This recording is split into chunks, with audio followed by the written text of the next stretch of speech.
Assalamualaikum warahmatullahi wabarakatuh. Perkenalkan, nama saya Lukmanul Hakim. Saat ini saya berumur 25 tahun.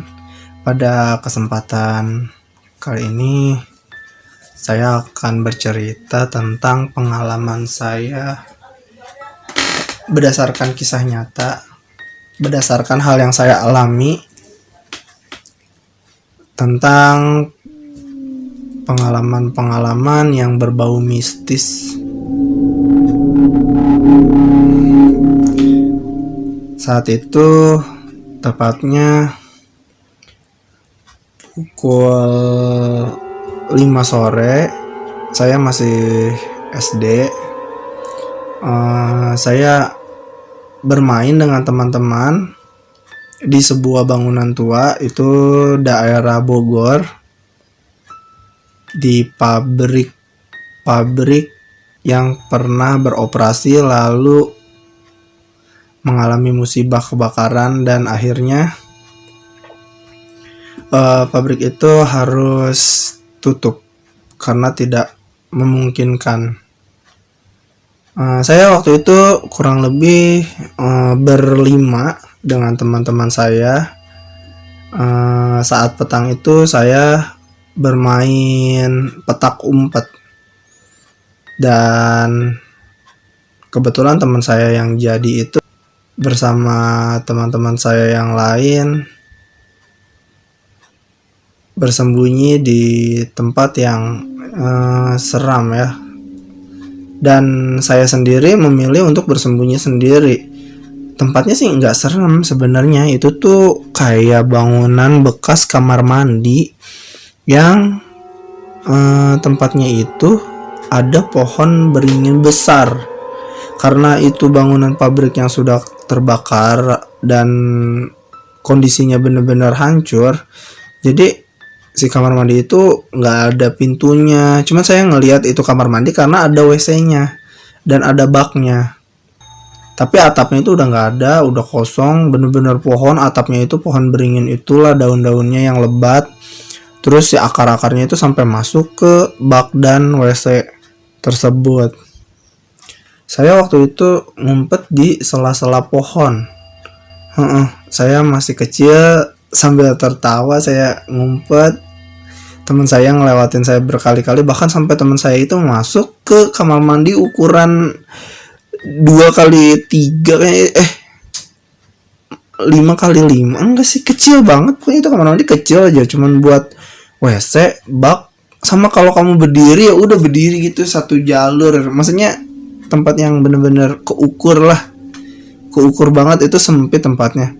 Itu teman saya masuk, dan saya ngerasa teman saya itu sebenarnya ngelihat saya, tapi dia kayak orang yang nggak ngelihat sesuatu. Terus dia tuh geleng kanan, geleng kiri, terus dia nyari lagi, dia muter lagi, ketemu 2 kali, tetap aja nggak kelihatan. Kalau ke tempat itu lagi juga. Saya di situ hanya tertawa karena saya waktu itu masih kecil. Jadi saya juga nggak ngerti ya. Saya pikir itu cuma lelucon, jadi saya cuma ketawa aja. Dan udah lama saya rasa saya bersembunyi, saya baru keluar. Dan di situ saya sedikit cekcok ya. Dia pikir saya ngumpet di tempat yang aneh-aneh. Bahkan saya bilang, lu tuh ngeliat gua tadi, tapi kenapa lu nggak kenain gua, malah lu nengok-nengok aja. Gua kira lu emang pura-pura nggak ngeliat gua aja, malah ketawa. Wah, akhirnya tuh pokoknya di situ kita cekcok aja. Nah, terus pulang dari main itu kira-kira setengah 6 maghriban, enggak, maghrib pokoknya, itu jam 6. Tapi cuaca itu masih terang, dan emang langit juga waktu itu jingga oranye, nggak gelap maghribnya. Terus saya di rumah melakukan aktivitas seperti biasa, ketemu sama keluarga, terus saya makan, mandi. Nah, nggak lama dari itu besokannya saya sakit. Sakitnya itu tiba-tiba badan saya panas. Akhirnya saya dibawa ke rumah nenek bapak saya. Karena kan sakitnya ini bukan sakit kayak yang apa ya, kan udah diobatin tapi masih aja gitu. Sebenarnya bukan sakit yang sampai ngedrop parah, cuman panas badan tuh, kepala pusing. Nah, sama nenek saya dikasih air. Saya juga kayak keskip gitu sih kejadiannya, karena emang waktu itu saya masih kecil banget. Bener, kurang lebih waktu itu kelas 2 SD apa 3 SD gitu. Terus udah saya ke rumah nenek saya itu, terus saya dikasih air. Nenek saya itu sekarang udah almarhum ya. Nenek saya itu bilang gini, almarhum nenek saya itu, almarhum nenek bapak saya, uyut saya, almarhum uyut saya itu ngomong gini, coba kamu keluar, terus kamu lihat ada yang nungguin kamu. Dengan polosnya saya keluar dong, waktu itu masih maghrib, dan pas saya lihat nggak ada siapa yang nungguin saya. Nah akhirnya setelah itu saya pulang dari rumahnya saya tuh sama ibu dan bapak saya. Di rumah saya biasa melakukan aktivitas, tiba-tiba pas saya lagi duduk, tangan saya tuh kayak ada yang narik. Nah itu tuh bener-bener yang narik, kerasa banget, sampai saya tuh dari duduk ketiduran karena saya ngerasanya ditarik, tapi nggak ada yang lihat. Bahkan keluarga saya tuh nggak tahu, saya ngiranya ya saya kayak selonjoran biasa, kayak orang mau tidur. Udah dari situ udah selesai itu. Nah ini masuk ke waktu saya SMP. Setelah kejadian itu saya suka ngelihat hal-hal aneh, misalnya kayak mimpi terus jadi nyata. Kalau kata orang mah kayak indra keenam ya. Sebenarnya saya kurang percaya, cuman kayak itu tuh sering terjadi dan sampai aneh. Nggak bermaksud buat ngeramal atau apa ya, saya nggak mau yang kayak gitu.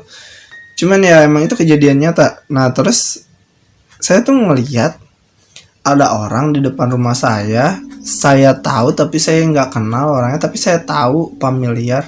Tiba-tiba dia ngedadahin saya, dan semuanya tiba-tiba merah. Saya pikir, wah ada yang gak beres. Saya abis mimpi itu langsung bangun. Astagfirullah, saya bangun. Terus saya cerita ke kakak saya, ya nanggepinnya ya itu cuman bunga tidur yang biasa orang kejadian ya. Terus ya udah, saya juga biasa aja. Nah keesokan harinya saya sekolah, waktu itu saya SMP masuk siang, pulang jam 5 sore. Dan pas saya pulang, ternyata bener kalau di depan rumah saya itu ada yang kecelakaan, dan itu temennya abang saya. Walaupun saya nggak kenal orang ya, tapi saya pernah lihat mukanya. Dan kejadian itu benar-benar terjadi dan bikin saya shock.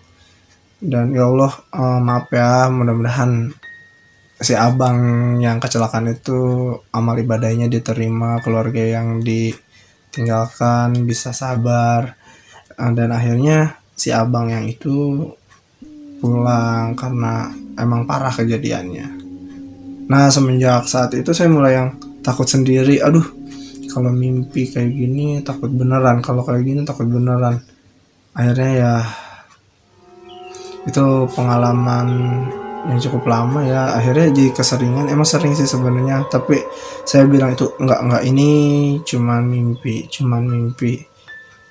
Tapi emang jadi was-was juga dalam hati, cuman saya tidak ingin menganggap itu hal serius, dan saya pengennya ya normal-normal aja. Nah itu salah satu pengalaman saya di kisah hidup saya yang beneran terjadi dan saya alamin.